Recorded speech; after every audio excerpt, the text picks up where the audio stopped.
A beautiful camp this afternoon. How's it looking? Pretty white. I'll try the bridge, yes. Oh.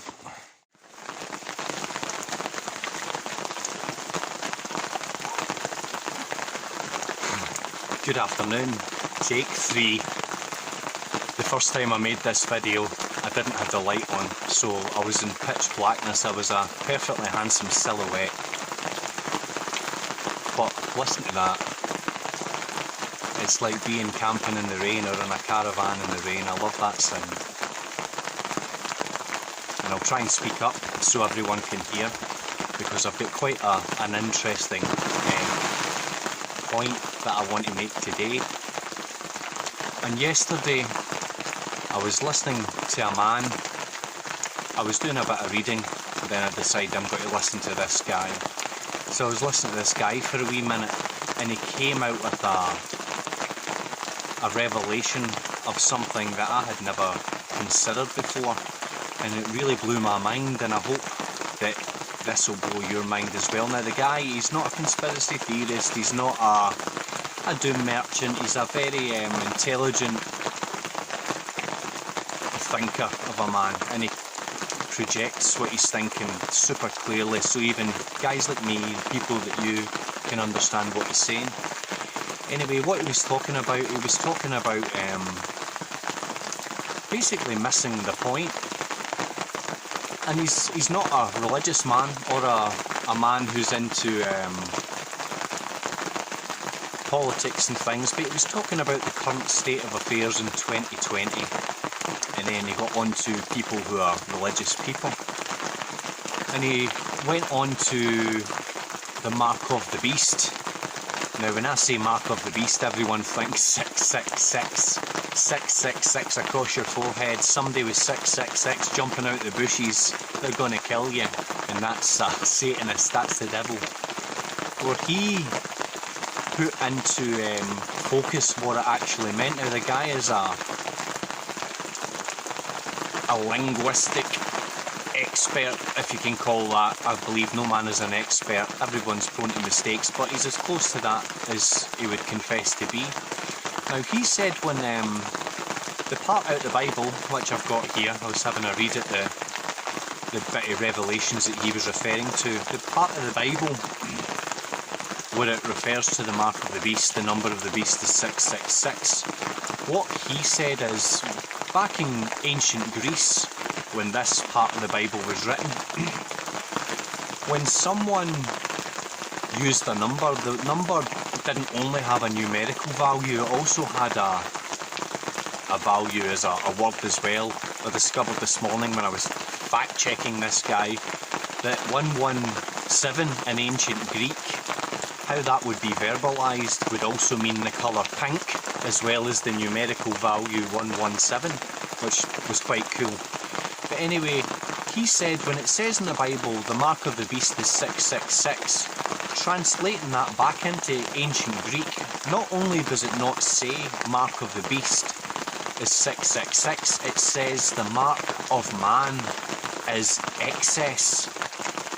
Now, the number 666 in ancient Greek translates into the ancient Greek word for excess, and the ancient Greek word for beast translates it into man. So it doesn't mean the mark of the beast is 666 as in a number. The mark of the beast is excess. Now, what is excess? Now, when I've been excessive, and I'll refer back to something that most people can relate to, there's been times where I've had something, let's say a car, and the car's been fine, it's got me from A to B, it worked, it was safe, nothing wrong with it, but I've thought, I need a new car, I need something newer and shinier to up my status. This is beneath me, let's get a new car. Now, that is me delving into excess, and that excess is coming from a negative influence on me. That negative influence is telling me that this car that I'm driving is beneath me. You deserve something better. This person's got better, so you should too. Whereas a good spirit or a good influence would say what you've got is sufficient, what you've got is adequate and fine. Be grateful and gracious that you have what you have. That would be the good. So it's saying the number of man is excess, or sorry, the mark of man is excess, meaning when you're excessive, eating too much or eating stuff when you're not hungry, or buying things that you don't need, or you feel that you need to do things for people to pat you on the back to feel good. All these things are of excess. Again, another current situation, let's say I decide I'm going to go and get this alleged COVID-19 vaccination, and I go and get it, everything's fine and dandy. But when I then go get it, express to the world how virtuous I am that I've gone and gotten this vaccination, that is me wanting others to pat me on the back and appease me and, what's the word, or the phrase, they want to be, I want people to enable my behaviour. This is coming from excess because I'm not content. I don't have peace from within, from my actions. I need the external world to appease me, to pat me on the back, say yes, good job. It's because you don't live within. You're being influenced by evil and you have no peace. Whereas if you were influenced by good and you had wisdom, wisdom doesn't need a pat on the back. When you know, you know. So I want to briefly read a bit out of Revelations. It's very, very short, but it's just wow when you think about it in the context that I've just said. So it's from Revelations chapter 13, verse 17 and 18. Very short. I can't see because I've got a dot from the light in my eye, and now the dot is on the page, but I'll endure. And that no man might buy or sell, save he that has the mark, or the name of the beast, or the number of his name. So it's even telling you in the King James Version of the Bible, the number of his name, meaning that that number isn't just a numerical thing with a numerical value, it also has a value with context. Verse 18, here is wisdom. Let him that hath understanding count the numbers of the beast, for it is the number of a man, and his number is 666. And if you're Scottish, you know a score is 20. £20 is a score. But that's telling you in there that he who is excess, he who wants more than he needs, or isn't content with what he has and feels they deserve more, or that, again, it's always that itch needing scratched. I need a new jacket, I need a new dress, I need a new set of shoes. This is excess. If you have what you need, anything up and above is excess. Then you merge the two, and the beast would be the evil nature of man as excess. And that just blew me away. I thought, wow, you'll have the literal Bible thumpers that will read that for what it is. These literal Bible thumpers are expecting a guy with 666 on his forehead to jump out and shout, I am the Antichrist, I am here to take you all to hell. That's not what it's saying.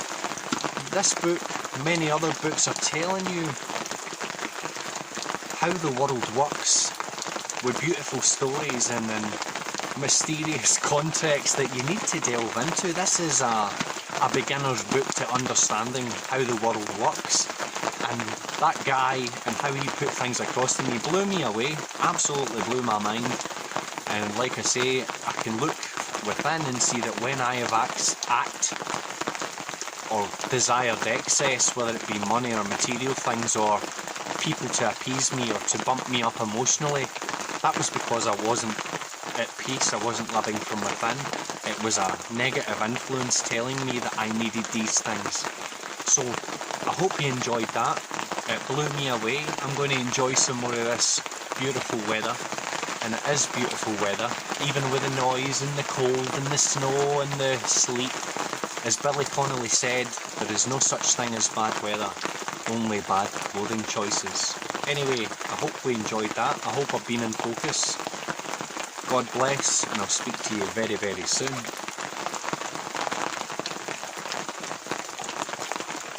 Excess and excess.